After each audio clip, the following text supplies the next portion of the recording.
Before we begin, please like and subscribe. It means a lot. Thank you. The problem with humans, Ambassador Keth-Tai reflected as he watched the recording for the 15th time, was that they never died when they were supposed to. The footage was grainy, filtered through 3 different surveillance networks and 2 layers of encrypted transmission. But it was clear enough. Clear enough to see the woman step out of the transit hub on Kepler station, her auburn hair catching the artificial sunlight of the habitat ring. Clear enough to see her pause at the market stall, examining some trinket with the casual interest of a tourist. Clear enough to see the shadow blade pierce her chest from behind, the molecularly sharp edge sliding between her ribs with surgical precision, and clear enough to see her turn around. The assassin, a Veltar blade dancer, one of the finest killers credits could buy, stumbled backward as she faced him. The weapon that should have severed her heart was still buried to the hilt in her chest. But Rebecca Scott was very much alive. More than alive. She was smiling. "You missed," she said, her voice carrying clearly through the station's ambient noise. Then she reached up, grasped the blade's handle, and pulled it free. The Veltar's 4 eyes went wide as she examined the weapon, turning it over in her hands like she was appraising its craftsmanship. A small trickle of blood ran down her shirt, but she seemed entirely unbothered by it. "Good balance," she mused. "Excellent molecular alignment. Veltar work, obviously. 3rd dynasty, if I had to guess." She looked up at the assassin with the sort of expression one might wear when discussing the weather. "Your employers have excellent taste in cutlery." The blade dancer's mandibles clicked in what Keth-Tai recognized as mortal terror. The alien fumbled for a backup weapon, a neural disruptor that could drop a charging Rhinox in its tracks, but the human woman was already moving. She didn't fight like the other humans Keth-Tai had observed in combat. There was no raw fury, no desperate scrambling. She moved with the fluid certainty of water finding its level, each step placed with mathematical precision. When the disruptor fired, she simply wasn't there anymore. When the assassin's backup blade whistled through the air where her throat had been, she had already pivoted inside his guard. The Veltar died without understanding how. Rebecca Scott picked up the neural disruptor, studied it for a moment, then tossed it into a nearby waste recycler. She smoothed down her shirt, hiding the small tear and the bloodstain beneath, and continued her shopping as if nothing had happened. The recording ended. Keth-Tai set down his crystalline viewing apparatus and looked across his office at the other members of the Synergy Council. 5 races, 12 representatives, and every one of them wore the same expression of barely contained panic. "That," said Councillor Vexhigh, his voice carrying the harmonic undertones that marked extreme distress in his species, "was our 7th attempt." "8th," corrected Councillor Bryn. The Doleth's translator struggled with her rapid-fire speech patterns. "You're forgetting the Shadowkin infiltrator on Proxima Colony." "The one who disappeared entirely?" "That's the one." Keth-Tai rubbed his temples, a gesture he'd learned from humans and found disturbingly appropriate for moments like this. "Remind me again why we thought assassinating a single human would solve our problem." The question hung in the air like a toxic cloud. It was Councillor Jan who finally answered, his scaled hide shifting to the deep purples that indicated profound embarrassment. "Because she's the only one left," he said. "Of the original research team, I mean. The only one who knows how to build the weapons that turned the Larashi homeworld into a memorial garden," Keth-Tai finished. "Yes, I'm aware of Dr. Scott's credentials." The word credentials was doing considerable heavy lifting. Rebecca Scott held 17 advanced degrees from various Terran institutions, had authored 43 papers on theoretical xenobiology, and had been instrumental in developing the terraforming techniques that had allowed humanity to spread across the galaxy with unprecedented speed. She had also designed the nanoplague that had reduced the mighty Larashi Empire to a collection of quarantined worlds where nothing more complex than bacteria could survive. The Terrans disbanded the research team after the war, Vexhai said, classified the work, sealed the records, but she worked on it for 15 years.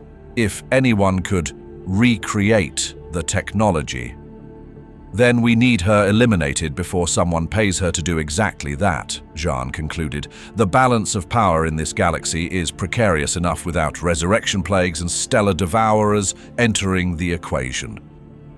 Kethtai had heard this argument before. In the decades since humanity had emerged from their self-imposed isolation, the galaxy had learned to fear them not for their strength or their numbers, but for their creativity. Where other species had spent millennia perfecting traditional approaches to warfare, bigger guns, stronger armor, faster ships, humans had a disturbing tendency to invent entirely new categories of destruction. The Larashi had learned this the hard way. "So we kill her," Bryn said. "Eventually. How many more assassins are we going to throw at this problem before we admit it isn't working?" "The Veltar was supposed to be undetectable," Vexhai protested. "Their shadow blades can cut through battleship armor. How is she still alive?" Kethtai pulled up another file on his viewing apparatus. Rebecca Scott, age 34, born in Sao Paulo, Earth. Academic records spanning 2 decades. Medical files that painted the picture of an unremarkable human female, average height, average weight, no known genetic modifications or cybernetic enhancements. Average except for the fact that she'd been dead for 3 minutes and 47 seconds during the Kepler station incident. The blade had pierced her heart. The neural disruptor had fired at point-blank range. The medical scanners had confirmed cardiac arrest. And then she'd gotten up and gone shopping. "There's something we're missing," Kethtai said. "Something about the humans that we don't understand." "We understand enough," Jean replied. "They're dangerous, they're unpredictable, and they have weapons that could destabilize the entire galactic order. Dr. Scott is a threat that needs to be eliminated." "Is she?" Kethtai pulled up a different file. "Look at her recent activities. She's been touring the outer colonies for 6 months, ostensibly studying xenobotanical specimens. No military contacts, no weapons research, no communication with any terrorist organizations or rogue states. By all accounts, she's retired." "A human doesn't retire from being a weapon," Bryn said flatly. "They just pause." It was an unsettling truth. The galaxy had spent the better part of a century trying to categorize humanity, to understand their place in the cosmic order. Were they pacifists? The early evidence suggested yes. They'd avoided conflict wherever possible, preferring negotiation to violence. Were they cowards? That theory had died with the Devourer fleet, reduced to atomic soup by weapons so terrifying that their own creators were afraid to use them. Were they monsters? The fate of the Larashi suggested that possibility, but Rebecca Scott complicated every theory. She was brilliant, certainly, dangerous, undoubtedly, but she spent her time now cataloging alien flowers and writing poetry. She lived alone in a small cottage on Kepler Station's agricultural ring, grew her own food, and had been known to spend entire afternoons feeding stray creatures in the station's maintenance areas. She seemed, for all intents and purposes, to have genuinely walked away from the business of making weapons. "We need a different approach," Kethtai said finally. "What do you suggest?" Vexhai asked. "Diplomatic contact." The humans made it clear after the Larashi War that they weren't interested in galactic politics. "Not the humans," Kethtai said. "Her, Rebecca Scott. We talked to her directly." The silence that followed was profound enough to register on seismic sensors. "You want to negotiate with a war criminal," Jean said slowly. "I want to understand what we're dealing with," Kethtai corrected. 8 assassination attempts have failed. Our best intelligence suggests she's been effectively dead at least twice, possibly more. Either she's using technology we don't understand, or there's something about humans that our xenobiological studies have missed entirely. Or, Bryn said quietly, she's exactly what she appears to be. A retired scientist who wants to be left alone. Retired scientists don't survive Veltar shadow blades, Vexhai pointed out. No, Kethtai agreed. They don't. He stood up, his decision crystallizing as he moved. I'm going to Kepler Station. Alone. That's suicide, Jan protested. Possibly, but it's also the only way we're going to get answers. Kethtai sealed the files with a gesture. If she kills me, you'll know she's still dangerous. If she doesn't, then we still have a weapon of mass destruction walking around in civilian clothes, Bryn finished. Yes, Kethtai said. But maybe we'll understand why. Kepler Station spun slowly against the backdrop of a binary star system, its agricultural rings catching and reflecting the light of twin suns. It was a peaceful place, as far as such things went in the modern galaxy, a research station and trading post that served the frontier colonies in this sector. The kind of place where a retired scientist might go to disappear. Kethtai's shuttle docked at the civilian port without incident. Station security performed their standard biometric scans, checked his diplomatic credentials, and waved him through customs with the sort of bored efficiency that spoke of routine procedure.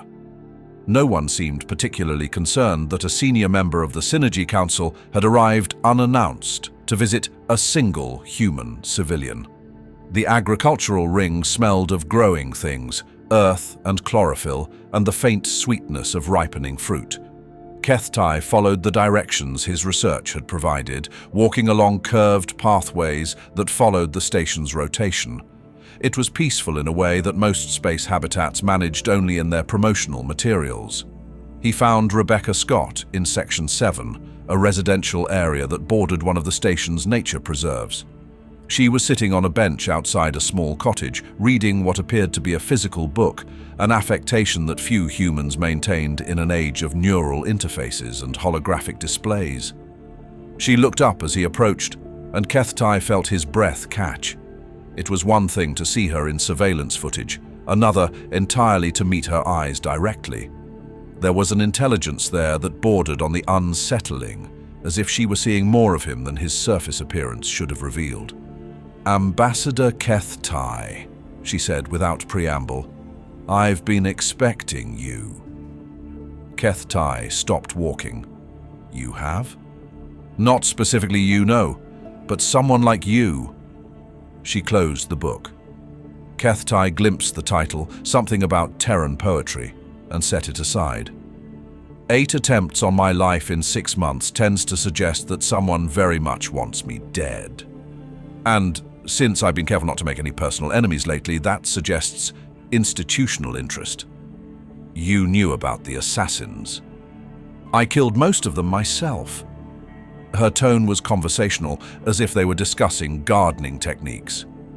Well, not the Shadowkin. That one just left. I'm not entirely sure why. You let them come. I was curious to see how far it would go and who was behind it. She gestured to the bench beside her. Please sit.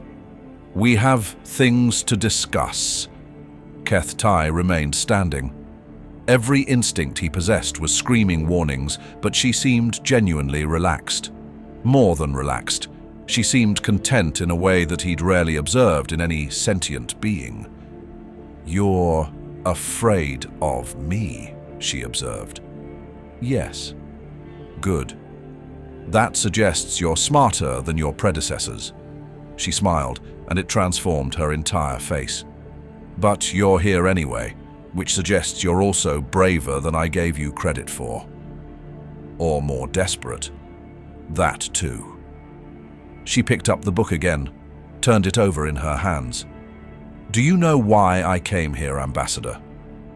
To retire, to disappear. To remember what it feels like to create something beautiful. She opened the book to a marked page. This is Terran poetry from the 21st century. Old Earth, before we knew there were other worlds to destroy. Listen to this. She began to read, her voice carrying the careful cadence of someone who understood the rhythm of the words. The woods are lovely, dark and deep, but I have promises to keep, and miles to go before I sleep, and miles to go before I sleep. Keth Tai felt something shift in the air around them, as if the station's artificial gravity had fluctuated. I don't understand. Robert Frost. Stopping by woods on a snowy evening. He wrote it in 1922, more than 3 centuries ago. Do you know what I find remarkable about it? No.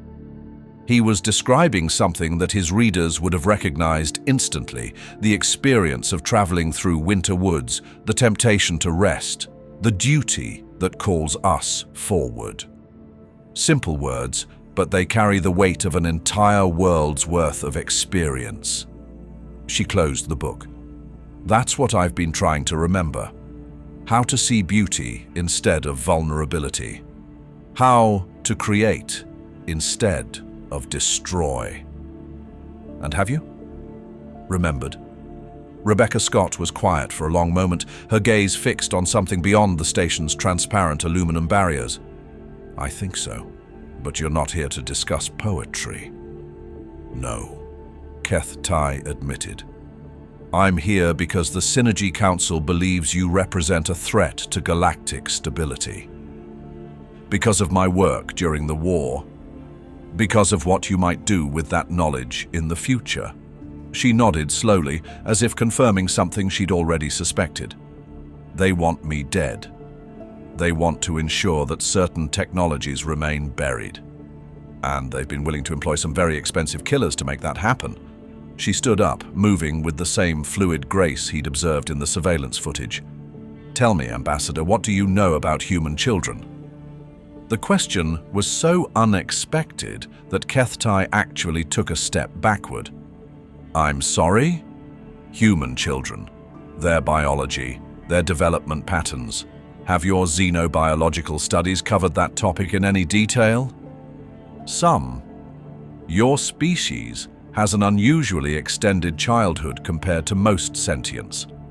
Roughly 18 standard years from birth to reproductive maturity. 18 years, she repeated. Do you know what that means? What happens during those 18 years? Keth Tai shook his head. We learn to die, Rebecca said simply. Not literally, of course, though human children are remarkably fragile and many don't survive to adulthood even in ideal conditions. But we learn to accept mortality as a fundamental fact of existence. We tell ourselves stories about death, create elaborate rituals around it, build entire philosophical systems to help us cope with its inevitability. She began walking along the pathway, and Keth Tai found himself following despite his better judgment. Most species develop some version of this, of course, but humans take it to an extreme. We're the only sentients who routinely choose death over dishonor, who will sacrifice ourselves for abstract principles, who find meaning in the act of dying well.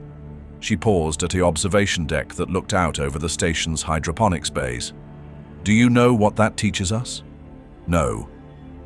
That death is just another tool. Another option in the tactical toolkit. She turned to face him, and Keth Tai saw something in her eyes that made his blood run cold. And if death is just a tool, then what does that make someone who's learned to use it properly? The words hung between them like a weapon waiting to be drawn. Keth Tai felt his breathing quicken, his body's stress responses triggering in ways that his rational mind couldn't entirely suppress. The Larashi made the mistake of thinking that humans were like them, Rebecca continued, that we were just another predator species with better technology. They thought they could break us by taking something we loved, by demonstrating the futility of resistance. They destroyed Avalon. They murdered 11 million people to make a point, she corrected. Men, women, children. They turned a living world into a monument to their own cruelty. Her voice remained perfectly calm, but something in the air around them seemed to shift. Do you know what happened to the strike force that carried out that attack? Kethtai nodded. Everyone in the galaxy knew that story. I spent 3 years developing the nanoplague that killed them, Rebecca said. 3 years studying Larashi biology, learning their genetic structure, understanding their reproductive cycles. The first generation was designed to be undetectable. It lay dormant in their systems for months before activation. The second generation was designed to be incurable. It adapted faster than their immune systems could respond. The third generation was designed to be inheritable. It rewrote their genetic code so that their children would be born with it already active. She was describing genocide with the same tone she'd used to read poetry. I wanted them to understand what they'd taken from us, she continued. Not just the lives on Avalon, but the potential of those lives. The children who would never be born, the discoveries that would never be made, the beauty that would never be created.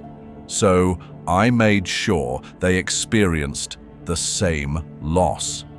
The Larashi Empire fell within 2 years. The Larashi species went extinct within 5, Rebecca corrected. Every one of them, every world they'd colonized, every outpost they'd established, every ship they'd built. I didn't just kill the guilty ones, Ambassador. I killed them all. Kethtai found that he couldn't speak. The magnitude of what she was describing, the casual admission of species-wide genocide, was beyond his capacity to process. The worst part, Rebecca continued, is how easy it was. Once I understood their biology, once I had access to a few genetic samples, the rest was just engineering. Applied creativity. I could have done it in half the time if I'd been more focused. Why are you telling me this? Because you came here looking for answers. About whether I'm still dangerous, whether the knowledge I carry represents a threat to galactic stability. She smiled again, but this time there was something terrible in it. The answer is yes. Absolutely yes. I could depopulate half the galaxy if I put my mind to it. But the question you should be asking isn't whether I'm dangerous. What question should I be asking? Whether I'm still human. The words hit Kethtai like a physical blow. He staggered backward, his mind racing to process the implications of what she'd just said. You survived a Veltar shadow blade, he said slowly, a neural disruptor at point-blank range. Our medical analysis said you were clinically dead for almost 4 minutes. I was. She turned back toward the observation deck, her gaze fixed on the growing things beyond the transparent barriers. I've been dead 17 times since I came to Kepler Station. Heart failure, respiratory collapse, massive trauma, systemic toxin exposure. Each time, I came back. That's impossible. For a normal human, yes, but I stopped being normal sometime during the 3rd year of the war. She held up her hand, palm facing toward him.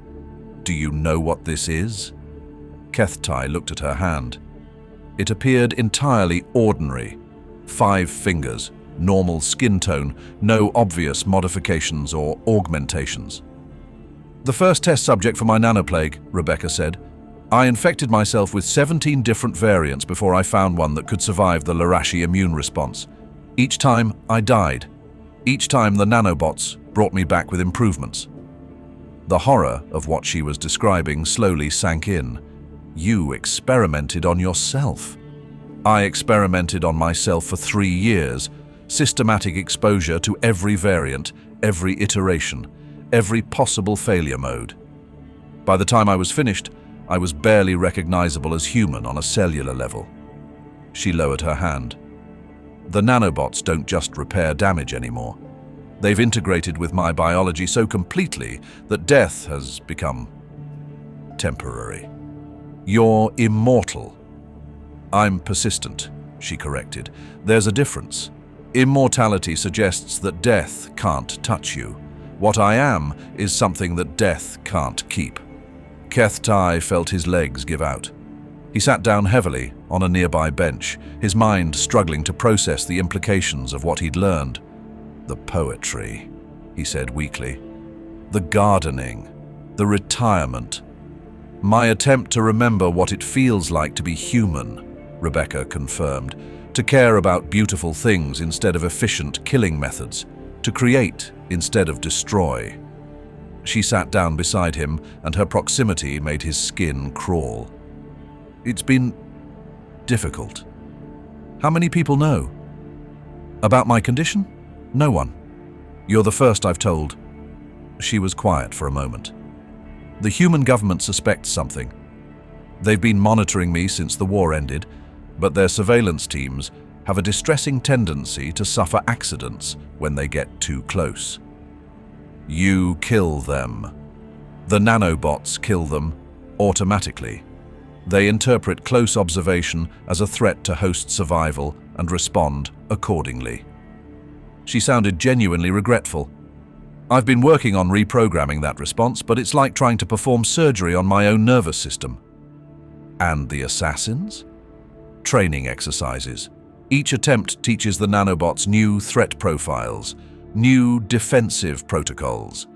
Your Veltar blade dancer was particularly educational. They'd never encountered shadow blade technology before. Keth-Tai realized with dawning horror that every attempt on her life had made her stronger, more dangerous, harder to kill. The Synergy Council hadn't been trying to eliminate a threat. They'd been training it. What do you want? He asked. Peace, Rebecca said simply. To be left alone. To tend my garden and read my poetry and try to remember what it feels like to be human. And if you can't be left alone? Her smile was gentle, almost sad. Then I'll remind the galaxy why they learned to fear us in the first place. Keth-Tai stood up slowly, his body moving like he was swimming through thick liquid. Everything about this conversation felt surreal, as if he'd stepped into a nightmare that someone else had been having. I have to report back to the council, he said. I know. Rebecca picked up her book again. Tell them what you've learned. Tell them that their assassination attempts are counterproductive. Tell them that Dr. Rebecca Scott is dead, and what came back is something they don't want to understand. What should I tell them about the threat you represent? That depends, she said, opening to a marked page, on whether they're capable of learning from their mistakes. Keth-Tai began walking back toward the docking port, his mind churning with impossible questions.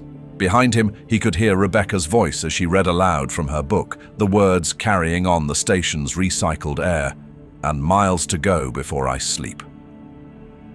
The emergency session of the Synergy Council convened 18 hours after Keth-Tai's return.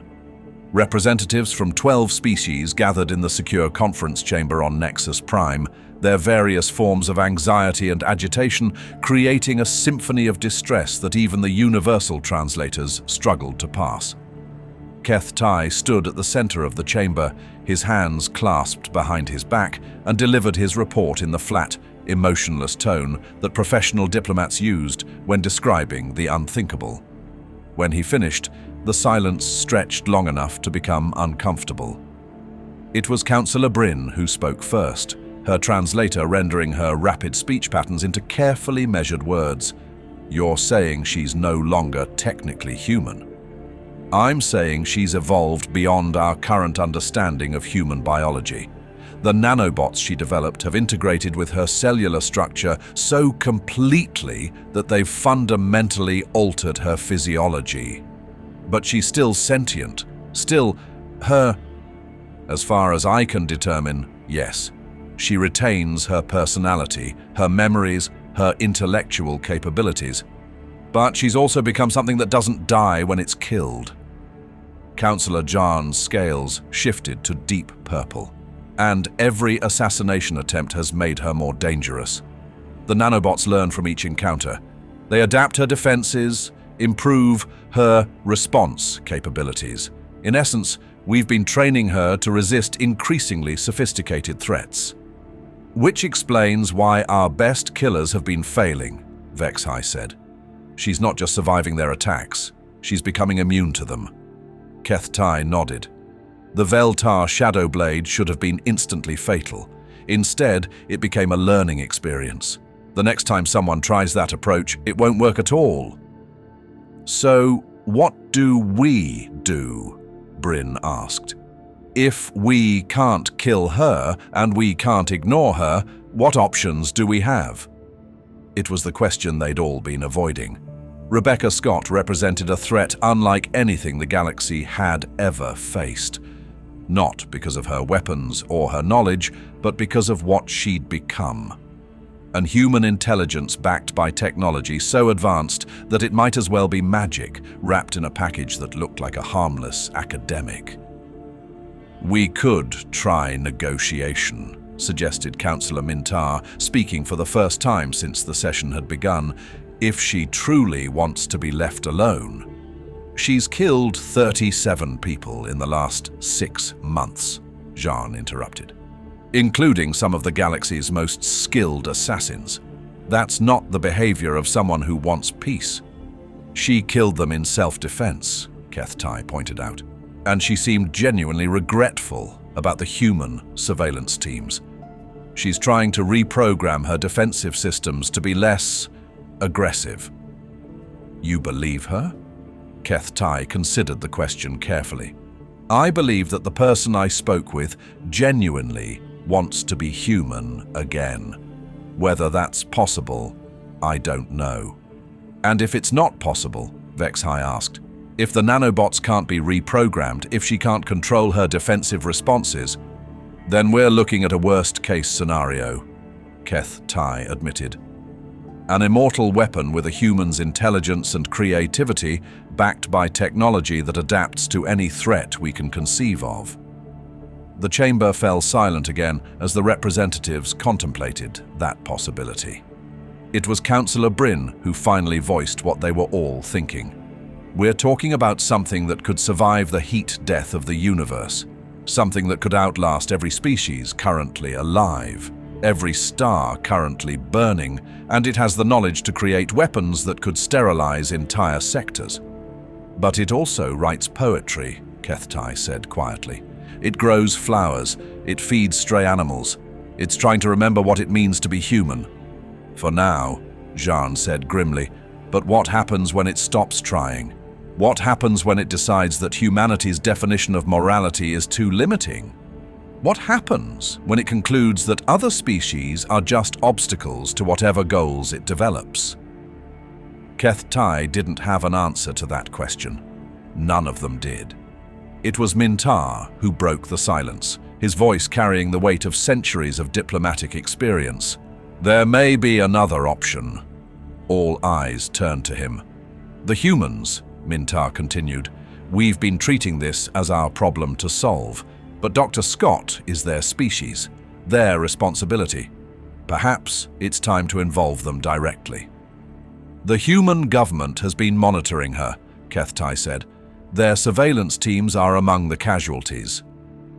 I'm not talking about surveillance. I'm talking about contact, official, diplomatic contact, ambassador to ambassador, government to government. Vexhai's harmonic undertones shifted to skepticism. And say what? One of your citizens has become an immortal weapons platform. Please handle it internally. Say that we're concerned about a galactic citizen who may need assistance with a medical condition that poses security implications, Mintar replied smoothly. Frame it as a humanitarian issue rather than a threat assessment. You think they'll cooperate? I think they'll be interested in understanding what's happened to one of their own, and I think they'll be more motivated than we are to find a solution that doesn't involve permanent termination. Kethtai found himself nodding slowly. It could work. The humans have always been protective of their own, even when those individuals have become problematic. It's better than throwing more assassins at her, Bryn pointed out. And if the human government has been monitoring her, they may have information we don't. Or capabilities we don't, Jean added thoughtfully. Technologies or techniques that could succeed where conventional assassination has failed. The suggestion hung in the air like a lifeline thrown to drowning sailors. It wasn't a perfect solution. None of them trusted the human government entirely, but it was better than the alternatives they'd been considering. "Very well," Vex High said finally. "Councillor Kethtai, you'll serve as our liaison to the Terran Union. Open diplomatic channels, arrange a meeting with their leadership, and brief them on the situation. But be careful. If they decide to protect her, we may find ourselves with an even bigger problem." Kethtai bowed his acceptance of the assignment, but privately he wondered if they weren't already past the point where bigger problems mattered. Rebecca Scott had become something unprecedented in galactic history, a single individual who represented an existential threat to the established order. And somewhere in the back of his mind, a small voice whispered that they were all making the same mistake the Larashi had made, assuming they understood what they were dealing with. As the council session ended and the representatives dispersed to their various ships and stations, Kethtai found himself thinking about poetry and gardens and the peculiar human ability to find beauty in the most unlikely places. He wondered if that ability would survive whatever Rebecca Scott was becoming. He wondered if anything would. The message reached Earth through official diplomatic channels, encoded with enough security protocols to trigger automated alerts in 17 different government agencies. Within 6 hours of its arrival, it was sitting on the desk of Director James Mario, head of the Terran Union's Department of Xenological Affairs. Mario read it twice, then reached for his secure communicator. "Get me Admiral Reyes," he said to his assistant. "Priority Alpha, and patch in Dr. Haley Smith from Research Division 7. The holographic display activated, showing two figures. Admiral Maria Reyes, a stern woman in her 50s whose military bearing carried the weight of the Larashi War, and Dr. Haley Smith, whose youthful appearance belied her status as one of Earth's leading experts on bioengineering. "We have a situation," Mario said without preamble. "The Synergy Council has been in contact. They're requesting a formal meeting to discuss what they're calling a humanitarian issue with galactic security implications." "That's unusually vague, even for them," Admiral Reyes observed. "Do we know what they're really talking about?" Dr. Rebecca Scott. The change in the room's atmosphere was immediate. Dr. Smith straightened in her chair, her expression shifting to sharp attention. Admiral Reyes's jaw tightened in a way that suggested she was accessing memories she'd rather leave buried. "Rebecca's been off-grid for 8 months, Dr. Smith said. Last confirmed contact was a data burst from Kepler station, routine check-in. We assumed she was maintaining her cover." "What cover?" Mario asked. It was Admiral Reyes who answered. "Dr. Scott volunteered for a deep cover assignment 6 months after the war ended. Official story is that she retired from government service and went into private research. Unofficial story is that she's been monitoring threats to human settlements in the outer colonies. And the real story? The real story is classified at levels that require authorization I don't have," Reyes admitted. "But I can tell you that her assignment parameters included provisions for extreme operational autonomy and minimal oversight requirements." Mario felt a familiar headache building behind his temples. "In other words, we sent one of our most dangerous assets into the field with instructions to operate independently and report back when she felt like it. More or less. And now, the Synergy Council wants to discuss her as a humanitarian issue, which suggests they know more about her current status than we do." Dr. Smith leaned forward. "There's something else. I've been reviewing the surveillance reports from our monitoring teams. We've lost contact with 7 different units over the past 6 months. All of them were tracking Dr. Scott's movements." "Lost contact how?" "Various accidents, equipment failures, environmental hazards, medical emergencies. Nothing that couldn't be explained by the normal risks of deep space surveillance work, but 7 teams is a lot of bad luck," Admiral Reyes finished. "Especially when they were all tracking the same target," Mario agreed. "What's our current assessment of Dr. Scott's threat level?" Officially, low. She's been maintaining her cover identity as a retired academic, no suspicious contacts, no unusual activities. Unofficially, Dr. Smith hesitated. I've been reviewing her work during the war, the nanoplague technology she developed. It was beyond anything we thought possible at the time, and she was developing it for almost 3 years before we got final approval for deployment. Your point? My point is that she had a lot of time to experiment with applications we never explored, and she was working alone for most of that period with minimal oversight and unlimited resources. Mario felt the headache intensify. Are you suggesting she might have developed additional capabilities we don't know about? I'm suggesting that Dr. Rebecca Scott is one of the most brilliant biotechnological engineers in human history, and she spent 3 years with unlimited access to exotic technologies in a high-stress environment with minimal ethical oversight, if she wanted to develop capabilities beyond what she officially reported. She could have done it, Admiral Reyes concluded, and we might never know until it was too late. The question, Mario said slowly, is whether this is a problem we can handle internally or whether we need to start considering more extreme options. You mean termination? I mean, we need to understand what we're dealing with before we make any decisions. Mario closed the file on his desk. I'm going to arrange the meeting with the Synergy Council, but first, I want a direct assessment of the situation. You're going to contact her. I'm going to send someone she trusts, someone who knew her before the war.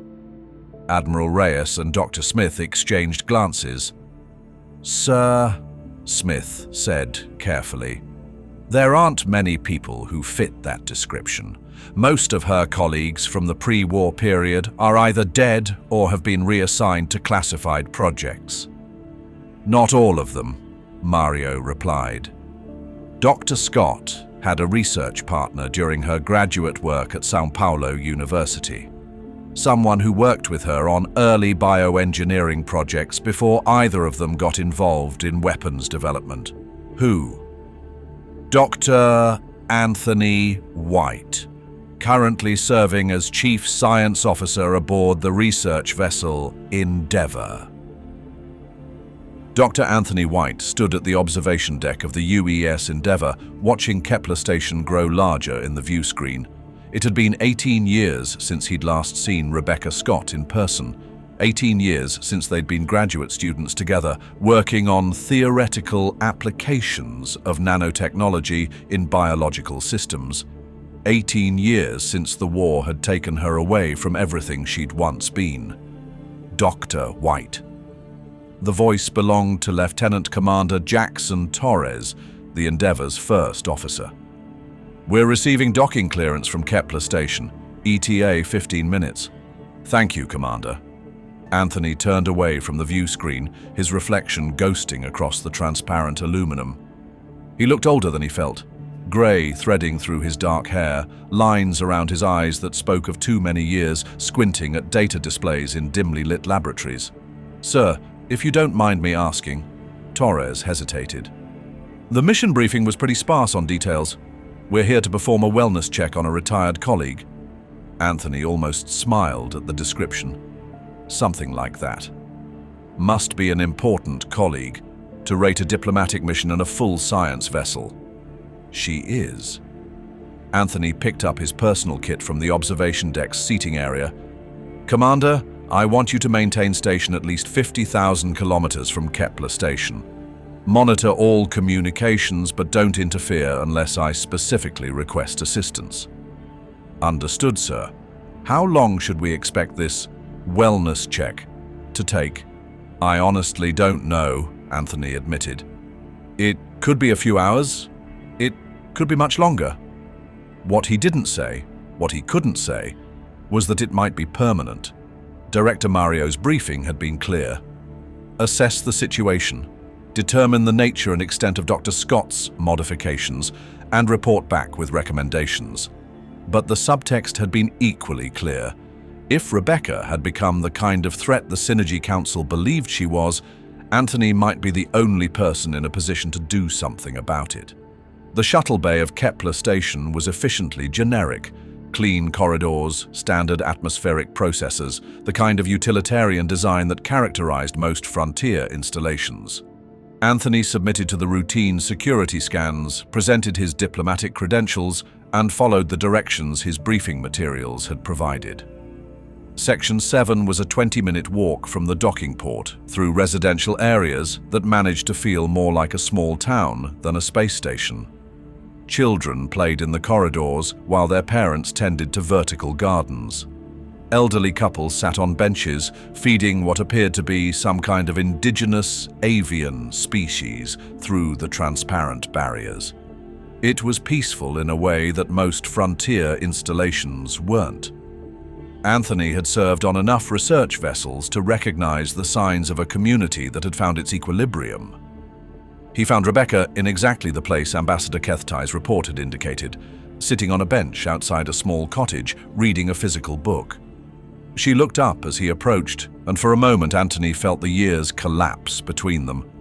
She was older, obviously. Her auburn hair showed threads of grey, and there were lines around her eyes that hadn't been there when they were students. But her smile was exactly the same. Warm, genuine, with just a hint of mischief that had always made her professors nervous. "Anthony," she said, closing the book and setting it aside, "I was wondering when you'd show up." "Rebecca?"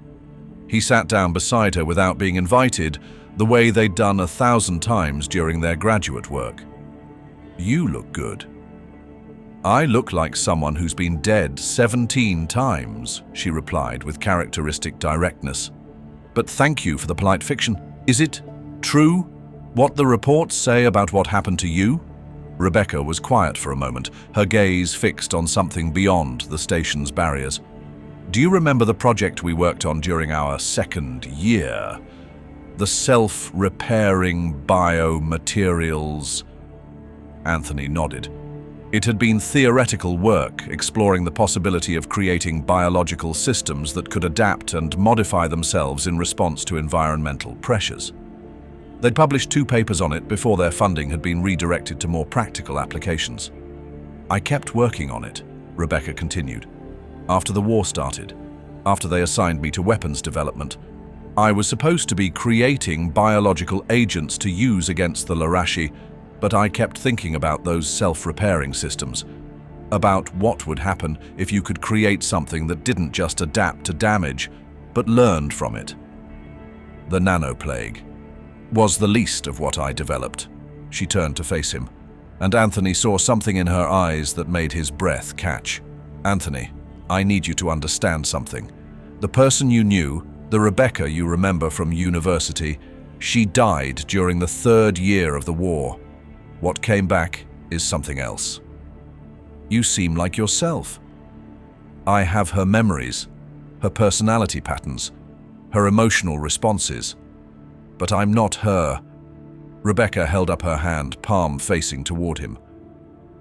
"Do you know what this is?" Anthony looked at her hand.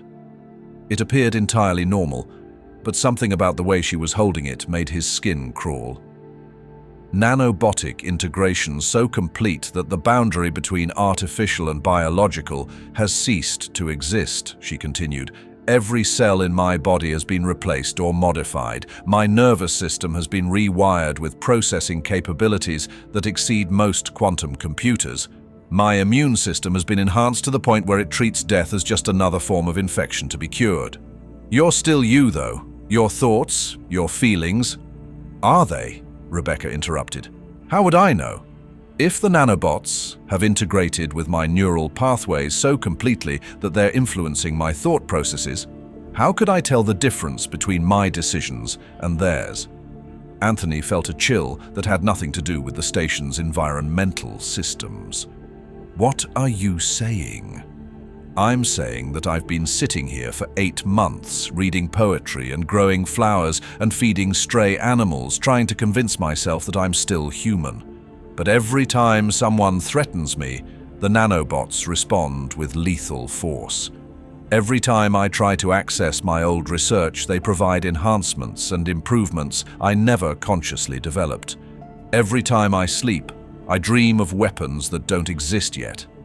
She stood up, moving with that same fluid grace he'd observed in the surveillance footage.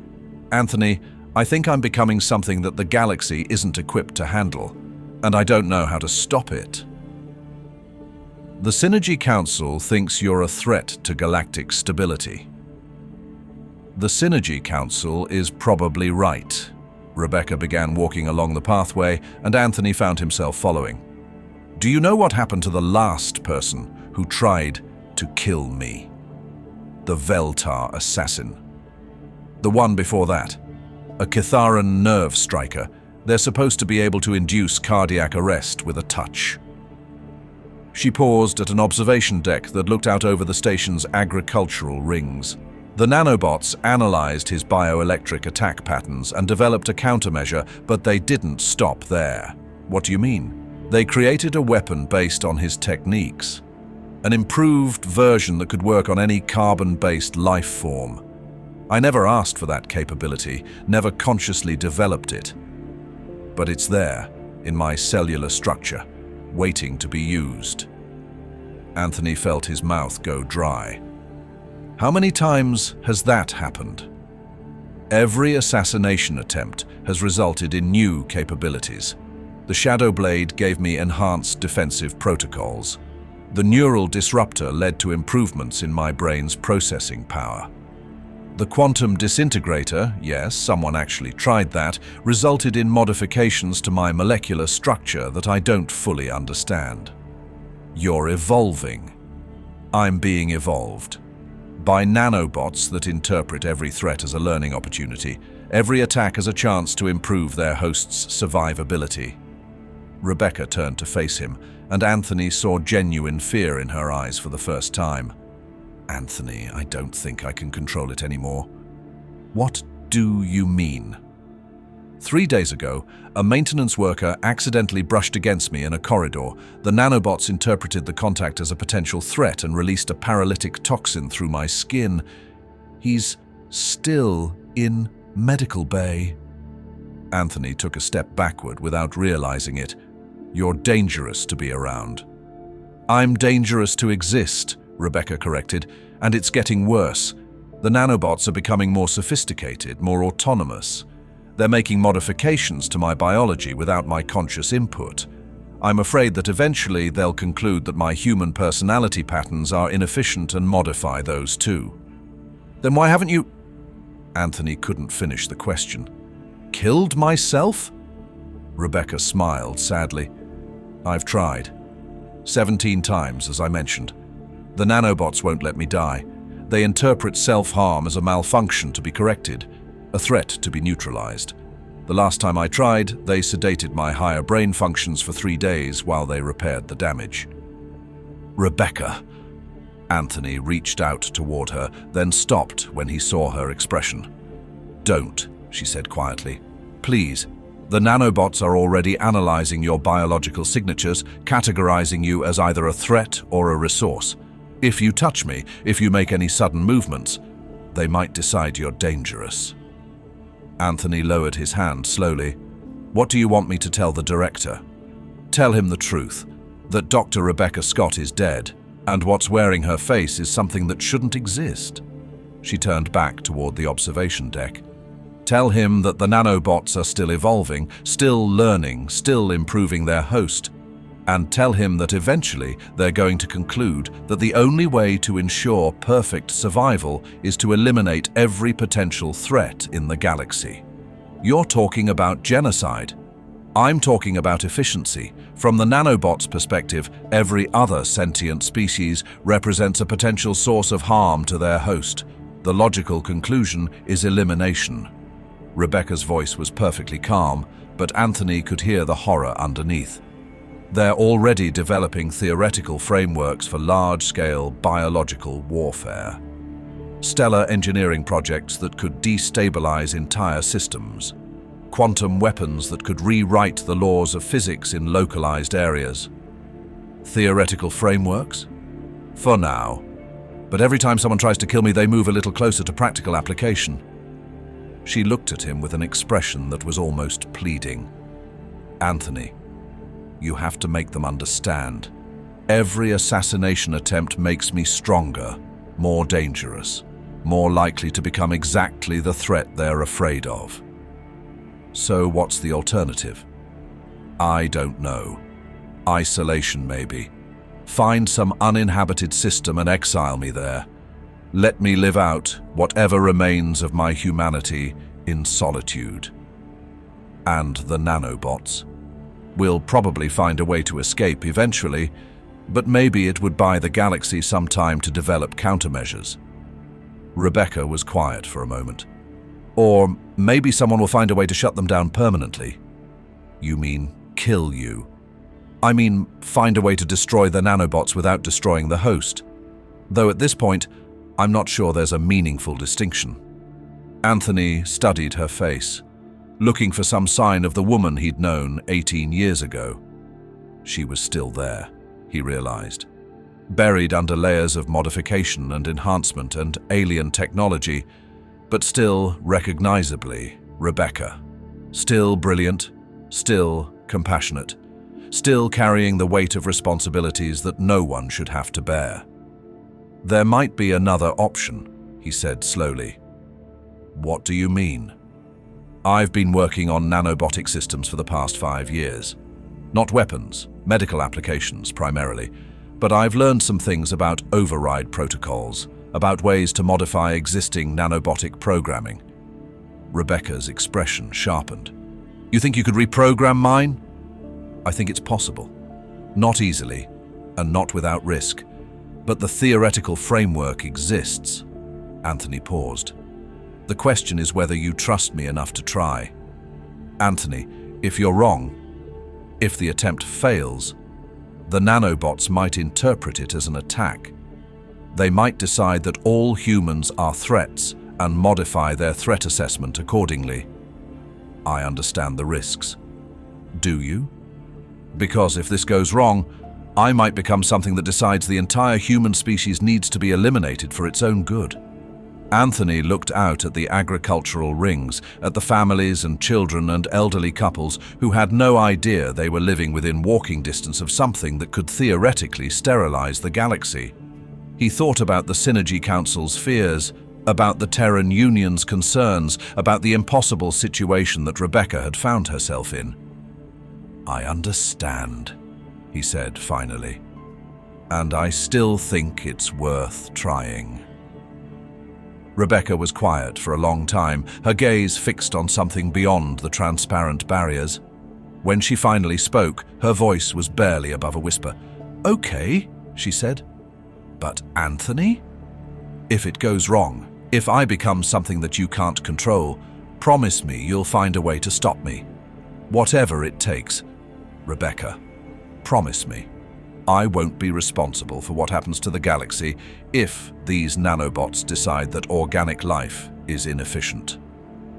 Anthony met her eyes and saw the same determination that had driven her through 3 years of weapons development during the darkest period of human history.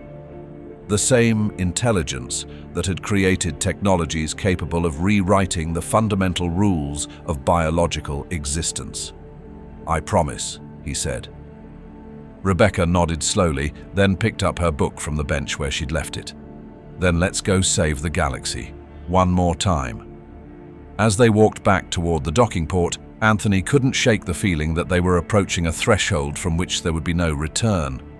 Rebecca Scott had already died 17 times and come back stronger each time. What would happen when she finally died for good? And more importantly, what would be born from the ashes? Behind them, in the cottage, Rebecca had called home for 8 months. A small garden of alien flowers swayed in the artificial breeze of the station's environmental systems. Beautiful things, growing in careful rows, tended with the patience of someone who understood that creation was always more difficult than destruction. They would continue growing for a while, even after their gardener was gone, but eventually, without care, they would wither and die. Just like everything else.